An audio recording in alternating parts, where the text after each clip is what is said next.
I said last week that there are two ways of missing grace. One is to be too near, and the other is to be too far away.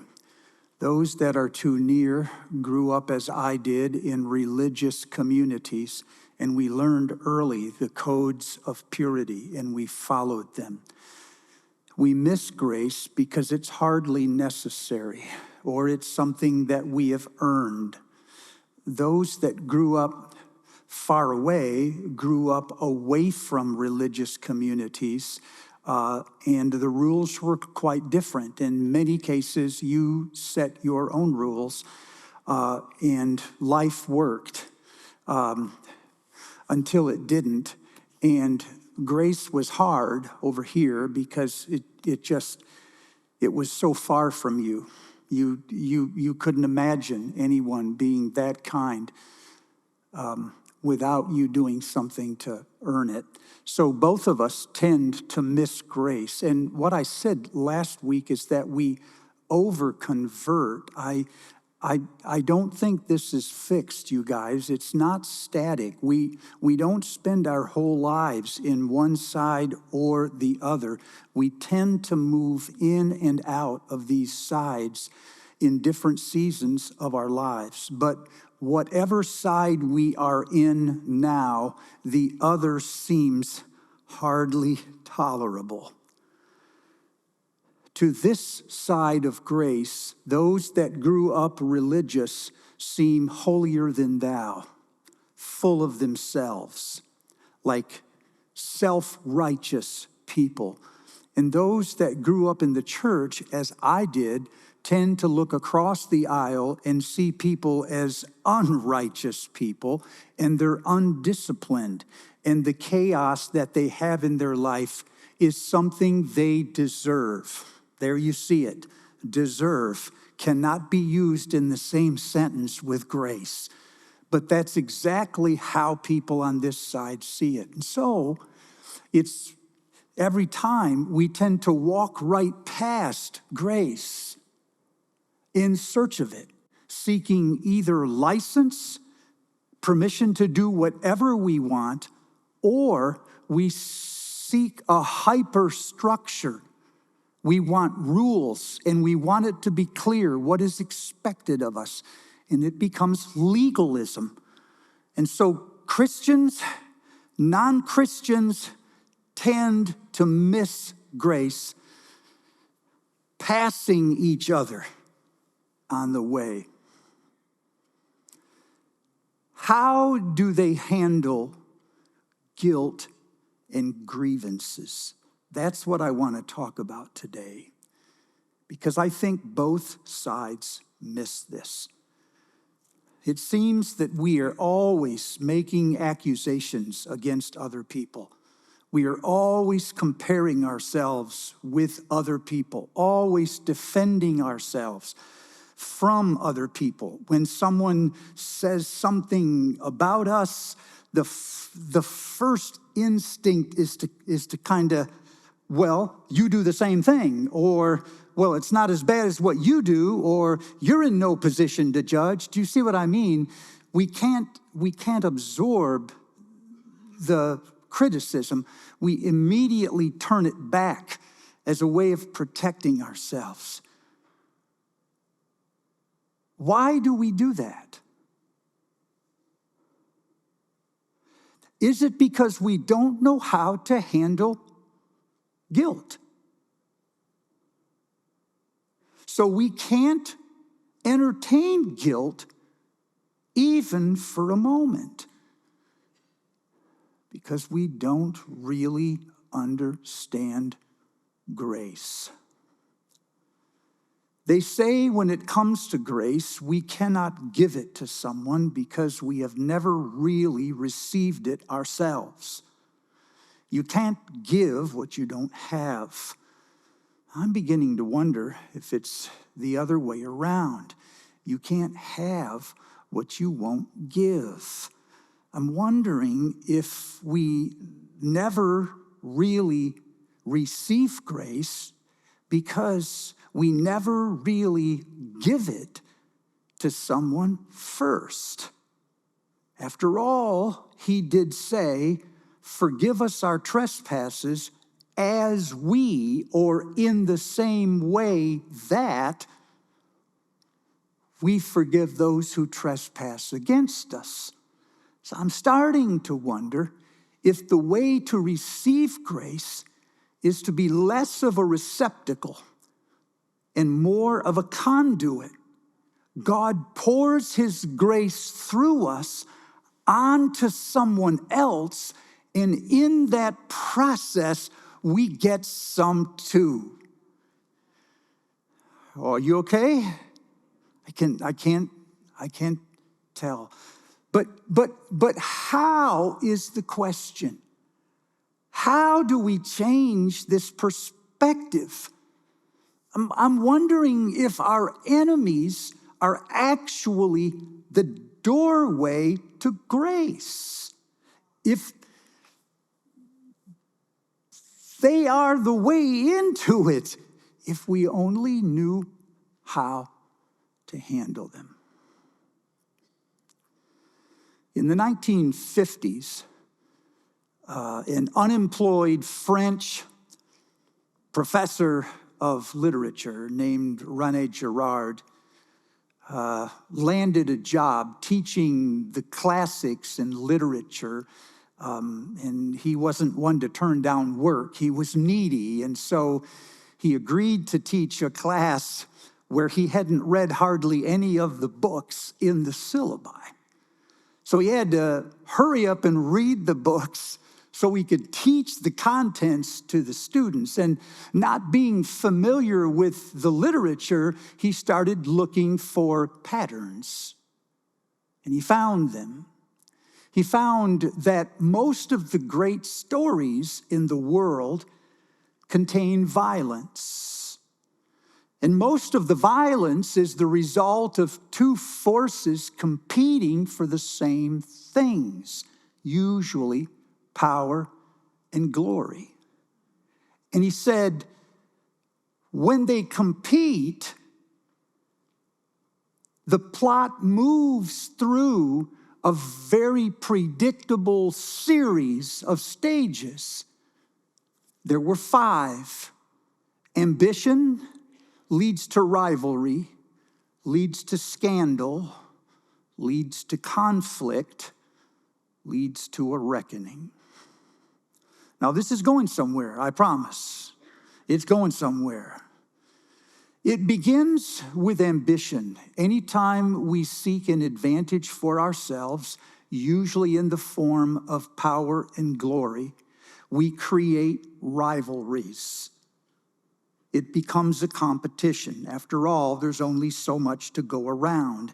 In the rivalry with another, we start to think of the other person as the other and not oneself. So there is this tendency to distinguish between me and the competition or the other, vying for the same power and glory or status in the community. Anytime there is competition or rivalry, there are winners and losers. And when losers begin to feel that they have been left out, they've been deprived, it creates a scandal. They feel overlooked, dismissed, forgotten, ignored. This means that there are millions of little scandals that are happening in workplaces all over America right now. And when the scandals reach a boiling point, they let off steam, and that's conflict. Conflict occurs when one side says to the other, you have done violence to me, and so I'm going to return violence in some form back to you. All I'm doing is giving you the same thing that you gave me, only in a different measure, which leads to the reckoning. What does a society do when it no longer practices grace and it's no longer accountable to God? How do they reckon with the sins, with the guilt, and the grievances that all of us feel?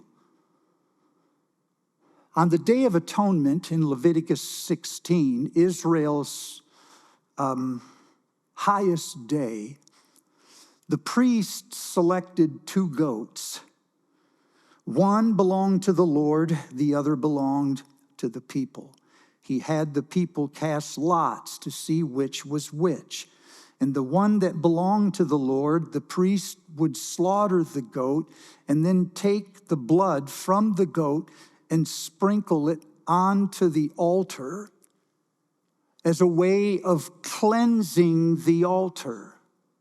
The priest goes into the Holy of Holies, the only time in the year, and stands as a representative of the public. The other goat was allowed to live. The priest would put the goat in front of the people and place both of his hands on the goat's head.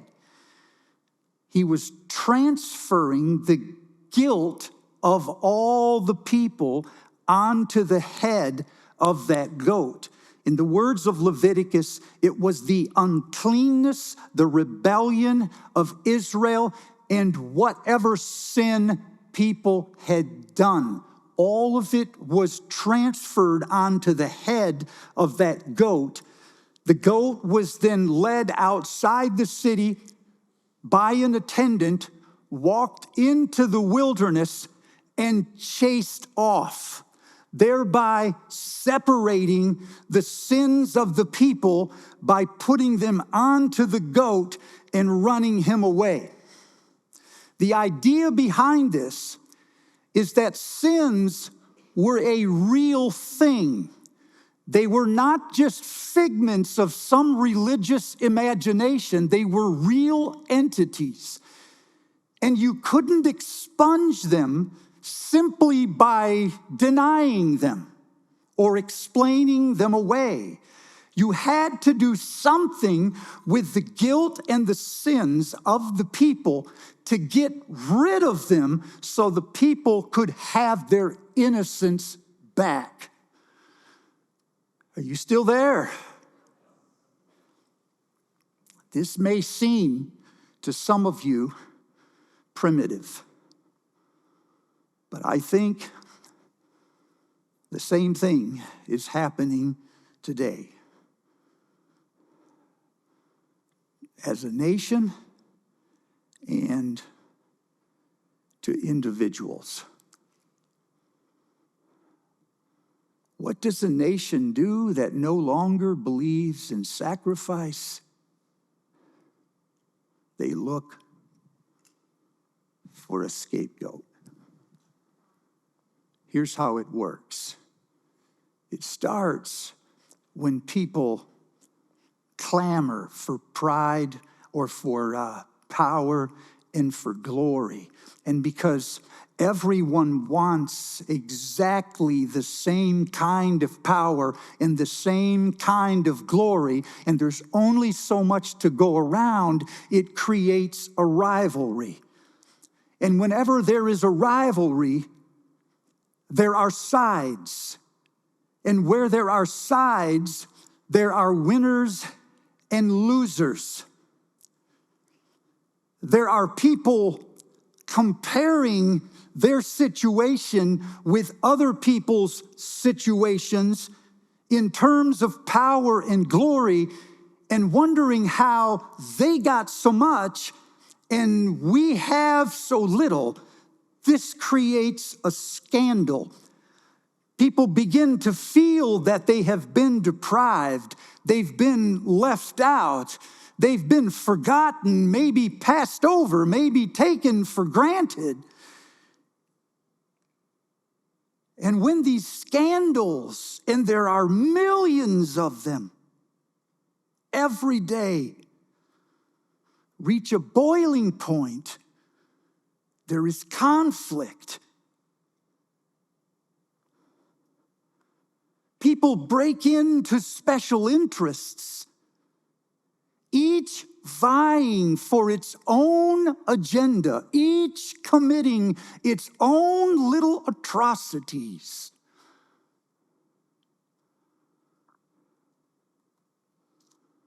Each doing to the other what they believe the other has done to them.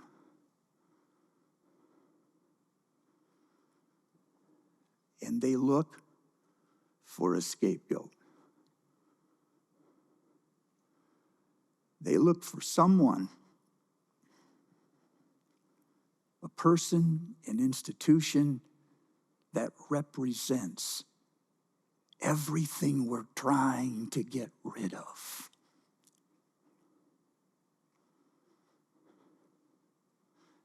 They profile that person, that institution. They call them out. They begin to defame them.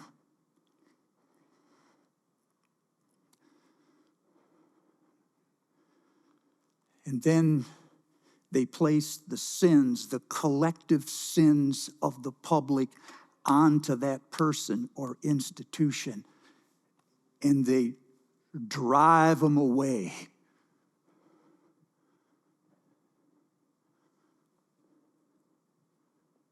And in the words of Gerard, they sleep the sleep of the just.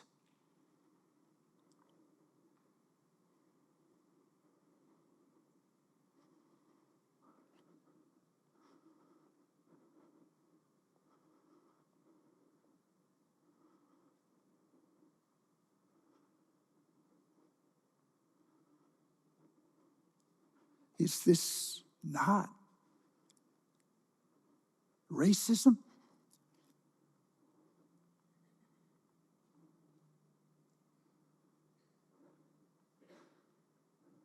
We will put all of those people who are hurting our economy over here. Send them off. Is this not critical race theory? It is us and it is them. It is winners and it is losers. There must be revolt. Over here are the illegal immigrants. Over here are those nasty white supremacists. Here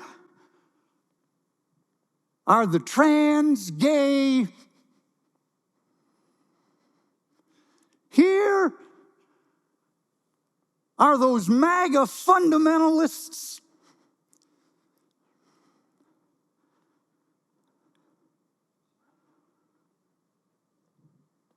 It was not that long ago that we were listening to one another, each of us in the room, listening to one another to see if we could place each other on an ideological map. There you are, right over here. That's other.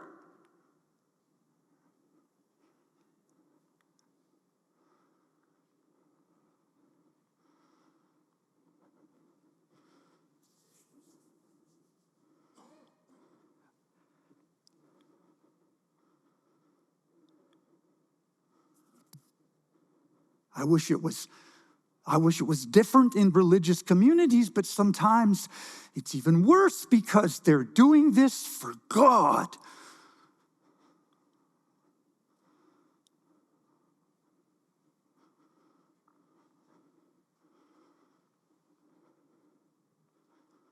What's different? What's different about the Bible? What's different about the Gospels? Is that God not only sides with the victim, God is the victim.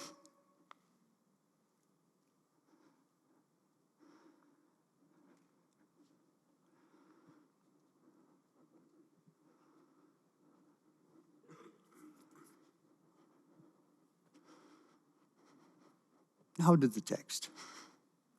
Almost done. Mark 10. They were walking along the way. Jesus pulled the disciples aside and he said to them, the Son of Man, that is the representative of all humanity, as your representative, he will be handed over to the chief priests and the Pharisees, who will condemn him to die, and then they will hand him over to the Gentiles, who will mock him, spit on him, beat him, and finally kill him. But on the third day, he will rise. Am I the only one to notice that this is the only place in the Gospels where Jesus is handed over 2 times? First to the Jews, then to the Gentiles. First, he becomes the victim of the Jews, and then he becomes the victim of the Gentiles. In fact, verse 32 and 33 of chapter 10 becomes a table of contents for all that happened in the Gospel of Mark. For in the Gospel of Mark, all of these splintered special interest groups, each with agendas of their own, each with little atrocities of their own, all came together around a common victim. There were the priests and the Pharisees, and there were the Roman soldiers. They don't even like each other. And there was the crowd who was fickle. And then there were thieves, each of whom insulted him. Mark says, in case you missed it, even those who are passing by turned and mocked and ridiculed him. It's like all of these little interest groups, each with their own agenda, have found a common enemy. We have found our victim. The beautiful loser.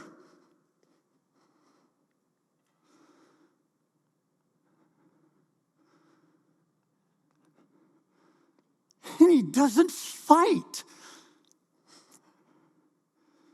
He never says, what about you? That's like what you do. He absorbs the insult. He allows every special interest to place their hands on his head and confer their guilt. And then he goes away until he doesn't. He just comes back and lives. He doesn't come back with an agenda. He never tries to prove that you were wrong about him. If you didn't believe in him, he never appeared to you. Have you ever noticed that? He never appears to people who aren't interested. He's not trying to prove anything. He's not interested in your justice, whatever side that is. He just takes your guilt and he survives it. And tomorrow you will give it to him again. And the day after you will give it to him again. And he won't stop coming back.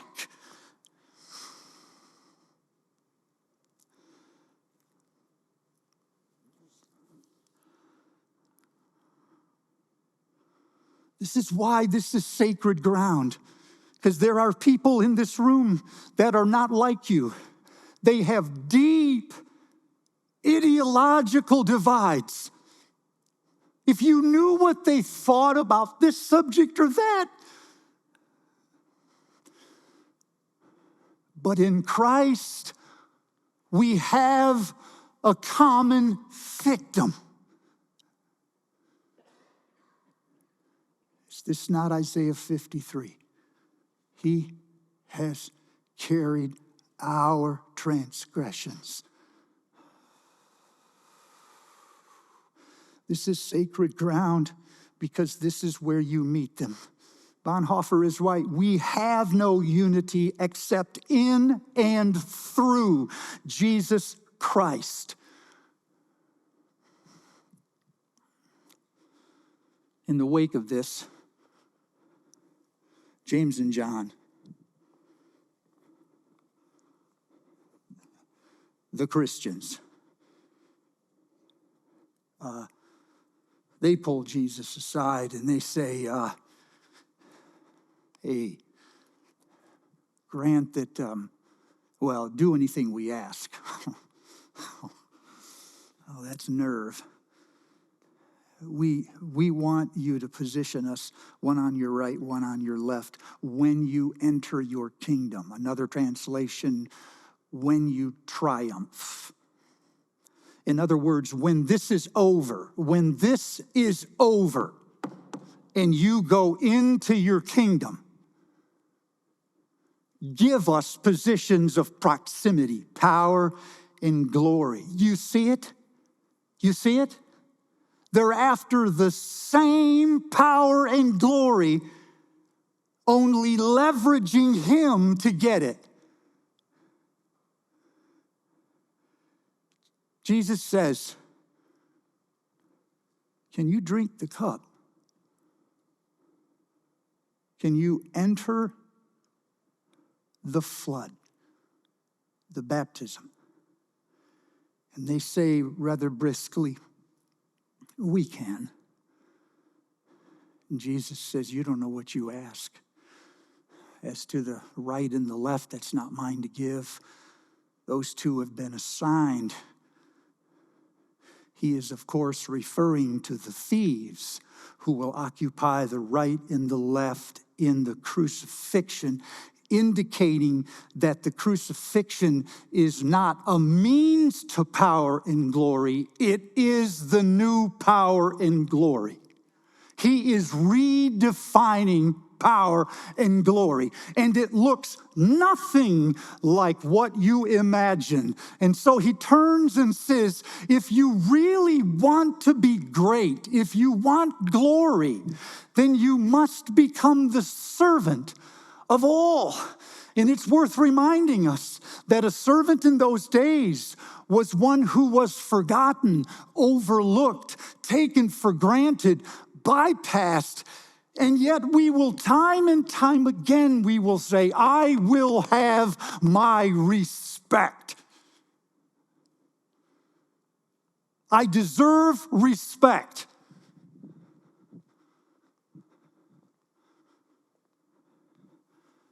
Explain this.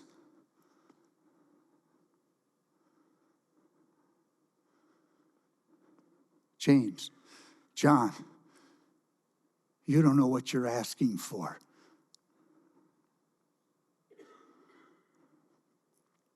If you want to be great, you got to be the servant, the forgotten, the necessary but ignored. And if you want to be first, you want power, you will have to find a way to work yourself to the back of the line. It'll take you years to get there. If you do it in a week, you're faking. It'll take years to learn how to find the person behind you and work yourself behind them, and then to do it again until in your older years, you are, in fact, last. That's how you know you've grasped the kingdom. Every other version is the fallen world's version of power and glory. Well, it should be clear what this means for us. We've got people on either side here today that are lodging complaints about the other. Each side is using the innocence and the humility of the one as a weapon against the other. Put them in their place.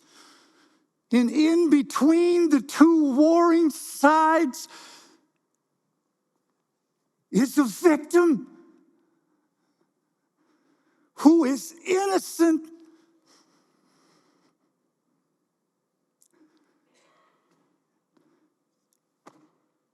And he just takes it from you.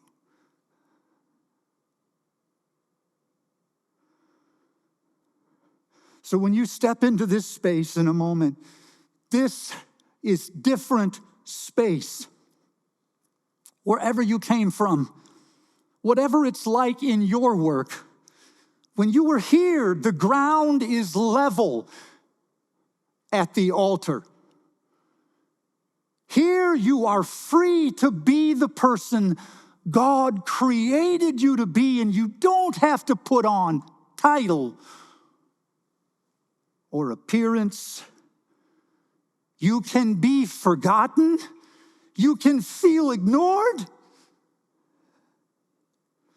But here,